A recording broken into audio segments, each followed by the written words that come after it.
สบายดีแล้วนักปั่นทุกคนเนาะมื้อนี้ก็มาอยู่กันที่เซโนกันอีกแล้วตอนนี้เรามาอยู่กันกับแฟนตาและก็ไอแรงขี่โรดดิ้งออกไปก่อนอาทิตย์นี้เป็นอาทิตย์ที่ค่อนข้างว่าอากาศหนาวเนาะเบิ่งจากเมฆแล้วมีลมหนาวๆมาแน่นอนคนที่ขี่ขึ้นมา2คนนี้ก็จะเป็นมาริโอและก็ไอยาวคนบ่หลายมื้อนี้ขี่โรดดิ้งกันไปเนาะขึ้นมาอีกคนก็จะเป็นเฮียกู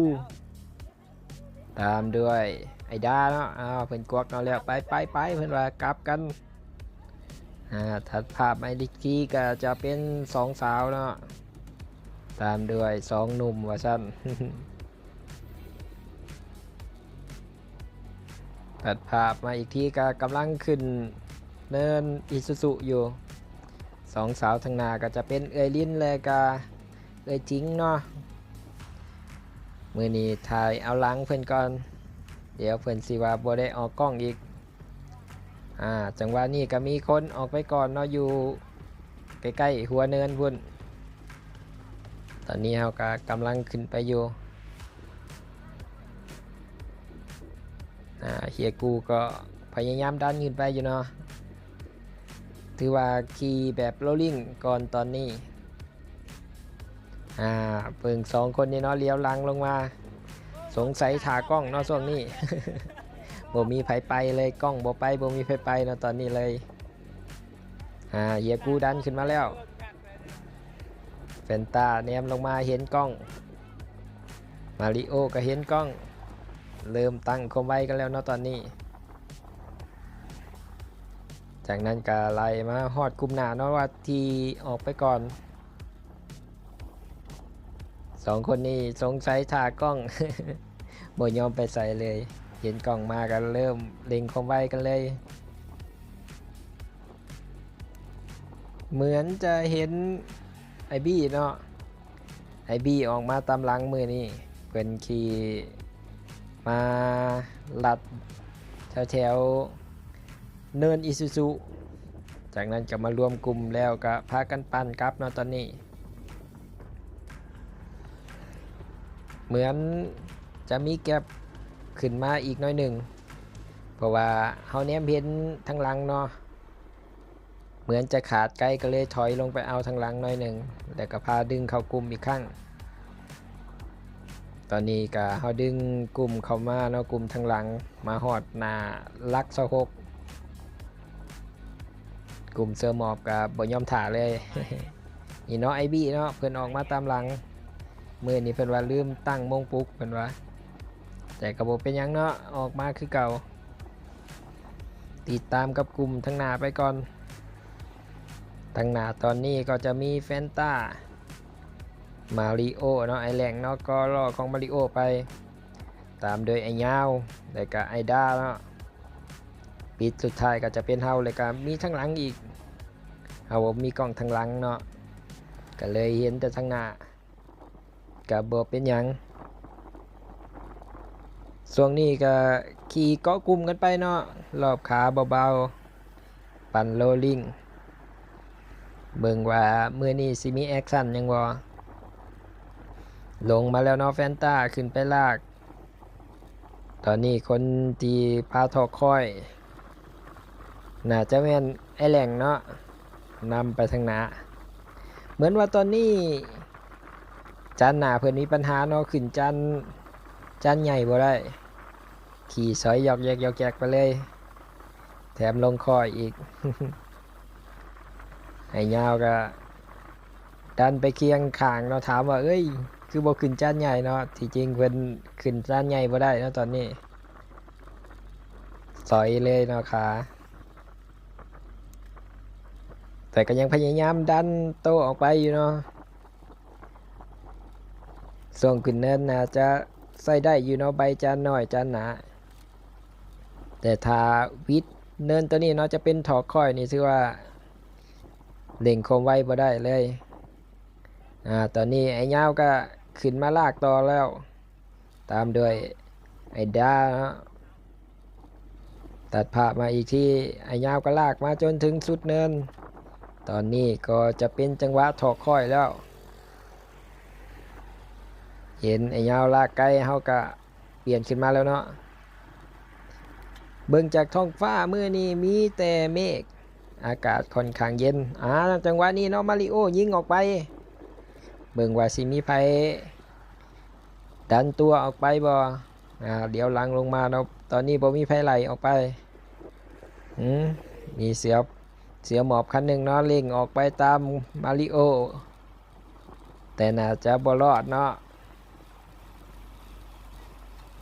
คนที่ขึ้นมาก็จะเป็นแฟนต้าอีกหนึ่งคนตามด้วยเฮียกูไปอีกไอลิ้นเนาะจังหวะนี้ถือว่ายังเกาะกลุ่มกันมาได้อยู่เฮาบ่ได้ใส่ความไวสูงเนาะมื้อนี้ไอ้ยาวก็ยังมาไอ้ดาจังหวะนี้มีไอบี้ขึ้นมาต่อเนาะแล้วก็ทิ้งปิดท้ายด้วยเฮาคือเก่าตอนนี้เฮาก็พยายามเก็บภาพให้หลายที่สุดสิ่งเฮาก็บ่ได้ปั่นกันแห้งเนาะพยายามเก็บกลุ่มใหญ่ไว้กลุ่มทางหน้าเหมือนมีเพิ่มความไวออกไปบ่ตอนนี้ไอ้ลิ้นเริ่มลุดลงมาแล้วเนาะทิ้งก็ถามไปไหวบ่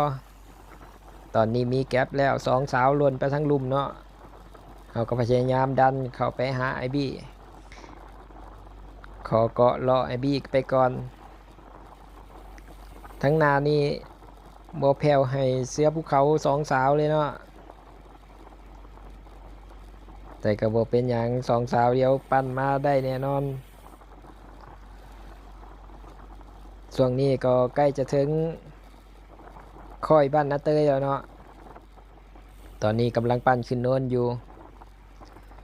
เหมือนจะเห็นมาริโออยู่ใกล้ๆแล้วหนีออกมาคนเดียวเนาะตอนนี้เฮามาไล่ทันอยู่ตอนเนินขึ้นไปต่อบ้านนาเตยเหมือนจะยอมมอบโตแล้วเนาะมาริโอคนที่ลากขึ้นไปต่อแฟนต้านะตอนนี้เบี่ยงซ้ายออกมากลับลงมาแล้วเนาะมาริโอไอบี้ดันคมไว้ขึ้นไป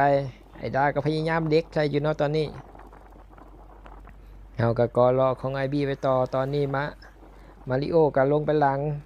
คนที่ขึ้นมาก็เป็นแฟนต้าเนาะลากขึ้นเนินต่อจังหวะนี้ช่วงถอค่อยไอบี้ก็ใส่รอบขาธรรมดาเนาะมือนี้เบาๆเพื่อนว่าหากระตื่นเครื่องยังบ่ติด ไอบี้ก็ลากยาวลงมาจากค่อยเลยตีศอกให้เอาขึ้นเนาะตอนนี้เอาก็ลากมาต่อจนถึงป้ายยินดีต้อนรับสู่สวรรค์เขตมายาวเลยเนาะเฮากะลากคมไว้ธรรมดาเนาะมือนี้คนที่ขึ้นมาลากต่อก็จะเป็นไอ้ยาวตามด้วยแฟนตาเนาะแล้วก็มาริโอยังเกาะมาได้อยู่เนาะเพราะว่าความไวบ่ค่อยสูงคนต่อมาก็เป็นไอบี้แล้วก็เบนซี่คันนี้เนาะก็คือลุงไล่นั่นเองถอยลงมาแล้วเหมือนจะมีแก๊ป เฮาก็หล่นไปนำลุงไล่หน่อยหนึ่งจากนั้นก็ดันโตขึ้นมาอีกครั้งมาเกาะเลาะไว้ก่อนเนาะตอนนี้ใกล้จะเข้าสู่กิโลเมตรที่12อยู่ต้นหาแถวโรงงานเบียร์สวรรค์เนาะเข้าผ่านอุโมงค์ต้นไม้นี่ไปก็จะเป็นหลัก12ตอนนี้ก็ยังปั่นกันแบบสบายมือนี้ก็ถือว่ามีลมตีหนาหน่อยหนึ่งไผจะคิดนี้เนี่ยก็ต้องคิดหลายหน่อยหนึ่งเนาะ เดี๋ยวจะขาตายเอาตอนนี้คนที่ลากทั้งหน้าเนี่ยจะเป็นไอ้ยาวเนาะรอต่อมาก็เป็นแฟนต้ามาริโอและก็ไอบี้ยังบ่มีการเปลี่ยนกันลงไอ้ยาวก็ลากยาวสมซื่อเนาะมื้อนี้ โคมไว้บ่สูงแต่ก็ต้องสู้ด้วยลมเนาะมื้อนี้ลมปะทะหนาสังเกตเนาะบ่ว่ามื้อใดที่มีอากาศเย็นๆหน่อยหนึงนี่ถือว่าคนน้อยลดเนาะตอนนี้ไอ้ยาวก็ลงมาแล้วแฟนตาดันโตขึ้นไปต่อเบิ่งว่าแฟนตาสิลากไปถึงหัวเนินเลยบ่ยังบ่มีไผกระแทกกระทั่งกันเนาะมื้อนี้ถือว่าขี่แบบความไวสามัคคียังบ่มีหยังเกิดขึ้น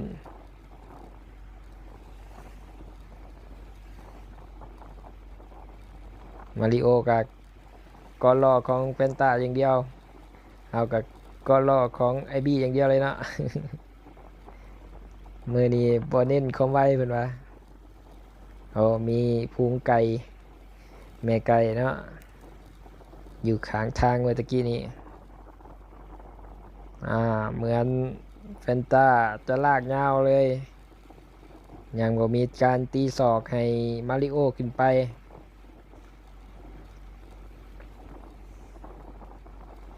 ช่วงนี้ก็ถือว่าเป็นเนินซึมๆเนาะถือว่าเมื่อยพอสมควรเนินนี้ก็จะยาวจากทางเขาบรรทัดไปถึงต่อหน้าปั๊มน้ำมันเลยอยู่ราวๆประมาณ700-800 เมตรเนาะตอนนี้ก็แฟนต้ากาเน็กขึ้นมาจนจะสุดเนินแล้วตอนนี้เบี่ยงขวาออกไปมาริโอขึ้นไปลากต่อรอบขาไอบี้ก็ยังธรรมดาอยู่เนาะตอนนี้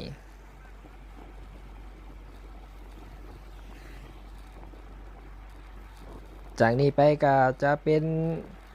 ถอกค่อยเบาๆเนาะไปหาตอนนาโรงเรียนตำรวจ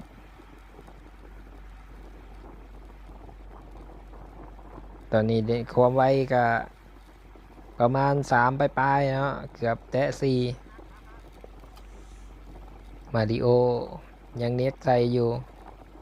มาหอดตอนนาโรงเรียนตำรวจแล้ว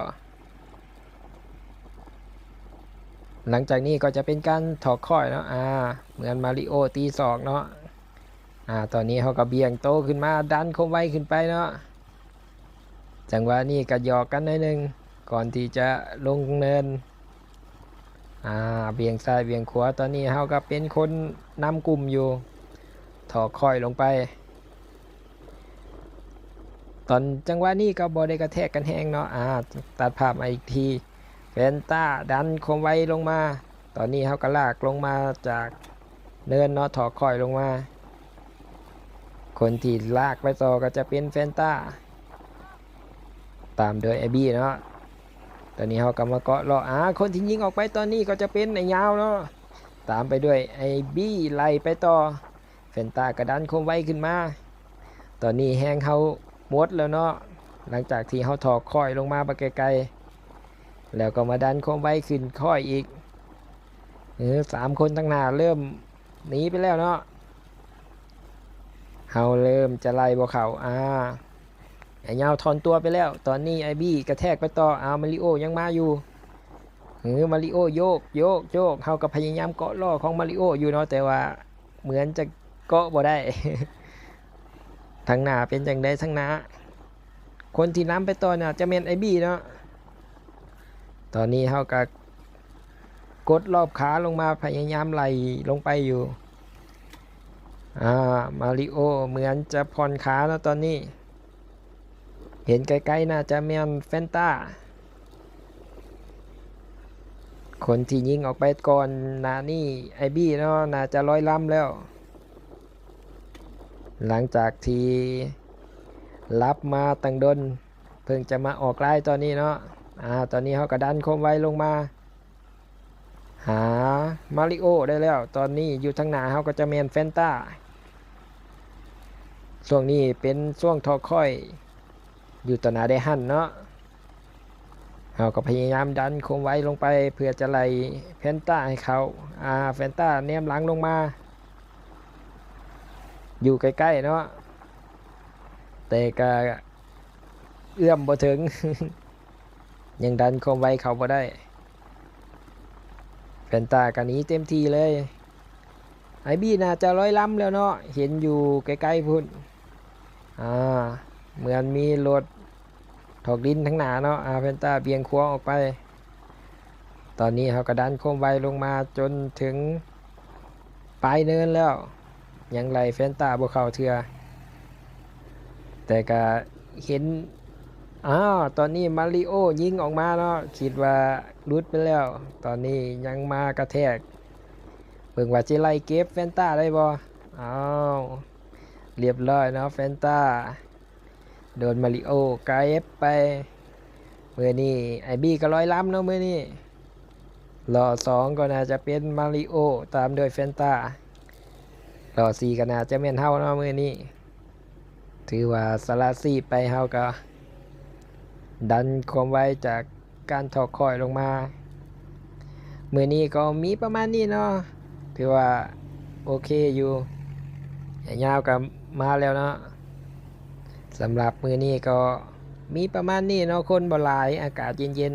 ๆเดี๋ยวอาทิตย์หน้าสามารถมาจอยกันได้เนาะใครที่ต้องการออกกำลังกายในมือวันเสาร์สำหรับอาทิตย์นี้บ๊ายบาย